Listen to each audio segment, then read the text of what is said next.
Greetings, YouTube. Today I'm going to review the latest non-fiction book I read, Growing Up Fundamentalist, Journeys in Legalism and Grace by Stefan Ulstein. Now, the author here makes no bones about the fact that he is Christian and feels that everyone should fall within the Christian fold, within the love of Jesus Christ. And that really isn't a problem, because this book isn't about the author. And the author essentially disappears in this book. This entire book is based on interviews he did. And this is quite possibly the best example I have ever read of a person doing a book based on interviews, because the voices of his interview subjects come through perfectly. Whereas the author, even though his questions and comments are in the text, very much fades into the background. So if you were going to look into doing a research paper or writing an article of some variety that entailed lengthy interviews, that you really wanted to get a feel for how to make that work, this book is a prime example. Now, he does come up with a definition paragraph. I'm going to read that here. It says, the term fundamentalism is bandied about so indiscriminately it is pointless to use it without qualification. For the purpose of this book, it will be referred to the theological conservative form of North American Christianity that exists within evangelical, Pentecostal, and some mainline churches. The core fundamentalist doctrines include the inerrancy of the Scripture, the imminent physical return of Christ, the rapture of the saints, the 7-year tribulation followed by a 1,000-year reign of Christ on earth, the virgin birth, the historicity of biblical miracles, and the absolute necessity of a personal commitment to Christ as a prerequisite to salvation. So that is the definition that he is using in this book. And this isn't just a collection of people who are sour apples, who all left the fundamentalism and have a hate-on for it.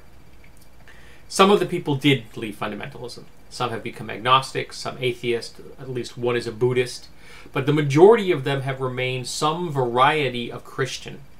Some have, and some of them have remained within the fold of fundamentalism itself, just not necessarily the variety they were raised as. And as I've said in the past, I have a very low opinion of organized religion. I consider it pretty much a pox upon humanity. And I didn't really think it was possible, but this book lowered my opinion even further. Now, I don't know what the message the author intended to give to me with this. Maybe it was just to show you the inner workings of the fundamentalist cycle of raising a child.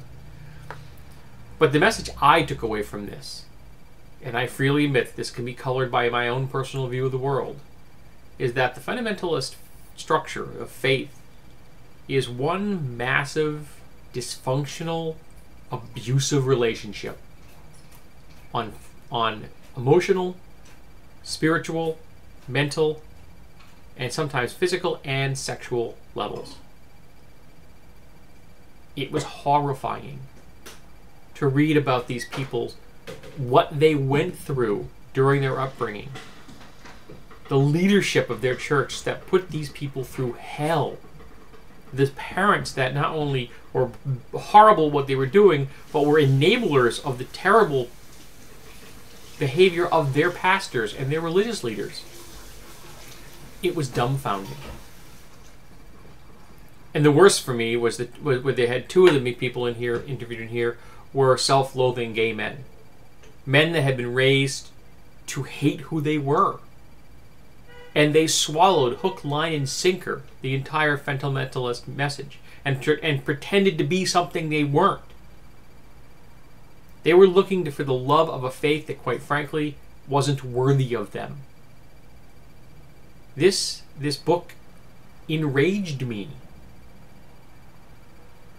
After I finished reading it this morning, I felt unclean. I'm taking it with me today when I leave the apartment to make sure it goes away. I don't want it here. I haven't felt such a sense of loathing since I read The Rape of Nanking, a book that made the Nazis look like good guys. This is an important book. It's a profound book. But I'm not sure that I could recommend this. It is disturbing.